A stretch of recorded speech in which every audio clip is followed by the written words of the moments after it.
It's at this time of year that we're all planning our holidays, isn't it? You know, you are. I can see you sat there with your bucket and spade. Yes, you. I could see your beach towel. You got your sun cream. Yes, knotted hanky ready. It is this time of year, though, isn't it, that we all like to plan to go away. And it doesn't really matter whether it's like a big sort of holiday or a day trip.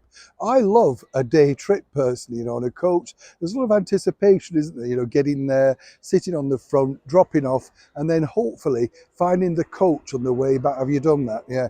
You can never find the coach because where he says he's parked isn't always the case, is it? But that is the beauty about getting a bit of a break. And of course, with all the strikes over here, particularly in the United Kingdom, with border force at the airports and all that sort of stuff, it's proving even more difficult. The staycation allegedly is back. If you don't know what one of those is, I had to look it up too. It's where you stay at home, not vacation, staycation. You get it, I know. Anyway, but this is really something that caught my eye, and I really wanted to share it with you because over here in the United Kingdom, we have an affinity, you know, for strange things, I believe. Caravans, motorhomes. I know there are things around the world, but over here in the UK, no matter the weather, we all rush to our caravan if we've got one and sit out in a deck chair, even in the pouring rain. Why? Because we've paid for it, that's why. Another little quirk that we have over here are beach huts. Now, years ago, well, they were actually invented, I must point out, in the Edwardian Victorian era to preserve ladies' modesties, you know, whether they were getting changed, all that sort of stuff.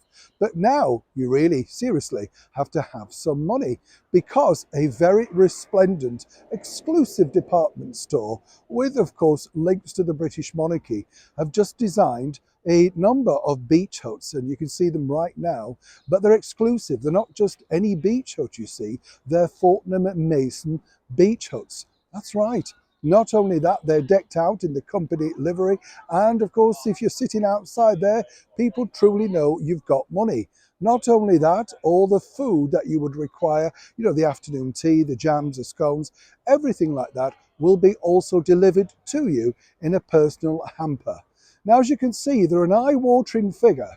And I know people who watch this show that say, well, that's nothing, Neil. You mentioned these £7 million houses. What is that?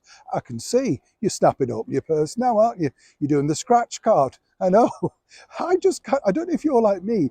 I wonder who's got the money for this. That's the thing. I kind of think, okay, nice. Right, now who can afford it? But of course, people can afford it. And if you're one of the lucky ones, you can enjoy these beautiful beach huts by Fortnum and Masons right now. And apparently, get this, there is a waiting list. So if you and me club together, I figure that by the time we're maybe 94, we might be just in with a chance to get a stint in a Fortnum Masons beach hut. I must point out, by the way, as ever, I'm not an ambassador, I'm not being paid, and I'm not endorsing. I'm simply sharing some of the fun things that we spot in and around the news exclusively with you. Neil Sean in the very heart of London.